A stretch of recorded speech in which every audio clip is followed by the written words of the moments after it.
Hello everyone, आपका एक बार फिर से वेलकम करते हैं आज के हमारे इस प्रेस वीडियो पे। तो आज इस वीडियो के अंदर मैं आपके साथ डिस्कस करने वाला हूं HDFC mid cap opportunity direct plan growth के बारे में।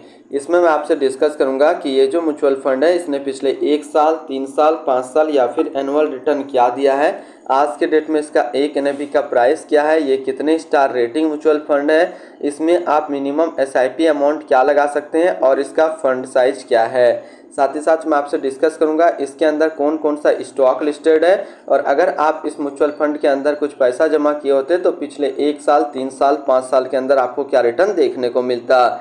और लास्ट में मैं आपसे डिस्कस करूंगा कि क्या हमें HDFC mid cap opportunity fund direct growth के अंदर इन्वेस्टमेंट करना चाहिए या फिर नहीं करना चाहिए। अगर आपने ऑलरेडी इन्वेस्ट किया है तो आगे आपको क्या करना चाहिए। तो बात करते हैं HDFC mid cap opportunity direct plan growth. ये एक इक्विटी म्यूचुअल फंड है जो कि मिड कैप के अंदर आता है और ये काफ़ी हाई रिस्क म्यूचुअल फंड है। इसने जो पिछले 1 साल में रिटर्न दिया है वो 51.86% का रिटर्न है। 3 साल के रिटर्न की अगर बात करते हैं तो 3 साल में 30.45% का रिटर्न है। 5 साल के रिटर्न की अगर बात करते हैं तो 5 साल में 27.84% का रिटर्न है और अगर एनुअल रिटर्न की बात करें तो एनुअल रिटर्न है 22.64% का। अब हम लोग NAV के ऊपर बात करते हैं तो आज के डेट में इसका एक NAV का प्राइस है 196.37 रुपया। रेटिंग की बात करते हैं तो ये एक 4 स्टार रेटिंग म्यूचुअल फंड है। इसमें आप मिनिमम SIP अमाउंट 100 रुपये का लगा सकते हैं और इसका फंड साइज है 65,394 करोड़ का। अब बात करते हैं अगर आप इस म्यूचुअल फंड के अंदर कुछ पैसा जमा किए होते तो फिर आपको क्या रिटर्न देखने को मिलता। इससे पहले अगर आपने अभी तक आप स्टॉक पे अपना अकाउंट ओपन नहीं किया और करना चाहते हैं तो इस वीडियो के डिस्क्रिप्शन में मैंने अपना रेफरल लिंक दिया है।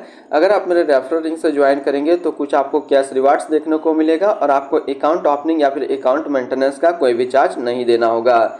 बात करते हैं अगर आप इस म्यूचुअल फंड के अंदर 5,000 रुपये पर मंथ जमा किए होते तो 1 साल में आपका पैसा जमा होता 60,000, आपको मिलता 74,637 रुपया।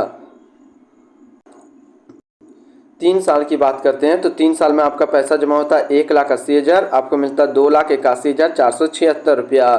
5 साल की बात करते हैं तो 5 साल में आपका पैसा जमा होता 3 लाख, आपको मिलता 6,35,332 रुपया। अब अगर बात करते हैं इस म्यूचुअल फंड के अंदर आप एक बार में 1 लाख रुपये का लमसम किए होते तो 1 साल में आपका 1 लाख रुपया 1,51,860 रुपया होता। 3 साल में आपका 1 लाख रुपया 2,21,979 रुपया होता और 5 साल में आपका 1 लाख रुपया 3,41,455 रुपया होता। होल्डिंग की बात करते हैं तो इसके अंदर जो टोटल स्टॉक लिस्टेड है वो टोटल 72 स्टॉक लिस्टेड है। अगर हम इसमें टॉप 10 स्टॉक और उसके सेक्टर वाइज देखते हैं तो पहला नाम आता है the Indian hotels company limited service, max financial service limited financial, the federal bank limited financial, Balkrishna industrial limited automobile, Apollo tyres limited automobile, Indian bank financial, IPCA laboratories limited health care, Tata communication limited communication, Hindustan petroleum corporation limited energy, max health care institute limited health care के क्षेत्र में है। अगर इसकी holding analysis को देखें तो equity पे है 93.2 और कैश पे है 6.8%। अब इस इक्विटी को अगर सेक्टर वाइज देखते हैं तो फाइनेंशियल पे है 24, अदर्स पे 23, health care 12.5, capital goods 12.3, automobile 7.3, service 7.5, technology 7.2 और केमिकल्स पे है 6.4%। इसके एडवांस रेशियो की बात करते हैं तो इसका प्राइस टू अर्निंग रेशियो 20.87 और PB रेशियो 3.20। अगर आप इस म्यूचुअल फंड के अंदर अपना पैसा इन्वेस्ट करना चाहते हैं तो मिनिमम लमसम आपको 100 रुपये का करना होगा और अगर आप SIP करते हैं तो मिनिमम 100 रुपये का आपको SIP करना होगा। अब हम लोग रिटर्न एंड रैंकिंग के ऊपर बात करते हैं और यहीं पे आपको समझ में आएगा कि क्या हमें इस म्यूचुअल फंड के अंदर इन्वेस्ट करना चाहिए या फिर नहीं करना चाहिए। तो बात करते हैं HDFC mid cap opportunity fund का जो फंड रिटर्न है 1 साल में 51.9, 3 साल में 30.4, 5 साल में 27.8 और एनुअल है 22.6 का। वहीं पे इस कैटेगरी का जो एवरेज रिटर्न है यानी कि इक्विटी मिड कैप का 1 साल में 55.8, 3 साल में 25.5, 5 साल में 25.7 का है। तो यहाँ से देखा जाए तो ये म्यूचुअल फंड 1 साल में अपना कैटेगरी एवरेज से कम रिटर्न दे रहा है, लेकिन 3 साल में ये ज़्यादा रिटर्न दे रहा है और 5 साल में भी ये ज़्यादा रिटर्न दे रहा है। यानी कि अगर आप equity mid cap mutual fund ढूंढ रहे हैं और आपको लॉन्ग टर्म आपका विजन है तो फिर ये आपके लिए अच्छा विकल्प है, आप इसके अंदर अपना इन्वेस्टमेंट कर सकते हैं। अगर आपने ऑलरेडी इन्वेस्ट किया है तो फिर आप अपना SIP या फिर लमसम को कंटिन्यू रखेंगे। अगर आपको इसी के आसपास similar mid cap mutual fund ढूंढना हो तो आपके लिए अच्छा विकल्प ये भी बन सकता है, जो कि है Motilal Oswal mid cap fund diet growth, quant mid cap fund diet growth and Nippon India growth fund diet growth. तो आप ये 3 जो है मिड कैप म्यूचुअल फंड के अंदर भी अपना इन्वेस्टमेंट कर सकते हैं। इनकी एक्सपेंस रेशियो की बात करते हैं तो इसका एक्सपेंस रेशियो है 0.74% का।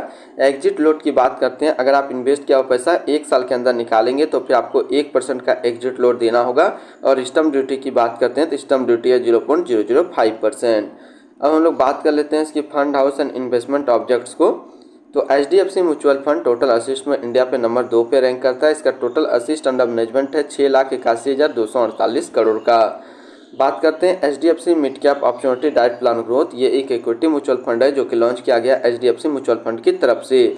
चिराग सेटलवर्ड अभी इस फंड का करंट फंड मैनेजर है। इस फंड का करंटली असिस्ट अंडर मैनेजमेंट है 6,81,249 करोड़ का और लेटेस्ट ने भी 196 रुपया 37 पैसा। बात करते हैं HDFC mid cap opportunity diet plan growth. ये एक काफ़ी हाई रिस्क म्यूचुअल फंड है। इसमें मिनिमम SIP अमाउंट 100 रुपये का सेट किया गया है और मिनिमम लमसम भी 100 रुपये का सेट किया गया है। अगर आप इन्वेस्ट किया पैसा 1 साल के अंदर निकालेंगे तो फिर आपको 1% का एग्जिट लोड देना होगा। इसकी फंड बेंचमार्क की बात करते हैं तो इसका फंड बेंचमार्क है Nifty mid cap 150 total return index. तो आज इस वीडियो के अंदर मैंने आपके साथ डिस्कस किया HDFC mid cap opportunity fund के बारे में। फिर मिलते हैं हम लोग नेक्स्ट को इस तरीके का वीडियो की अच्छी जानकारी को लेकर के।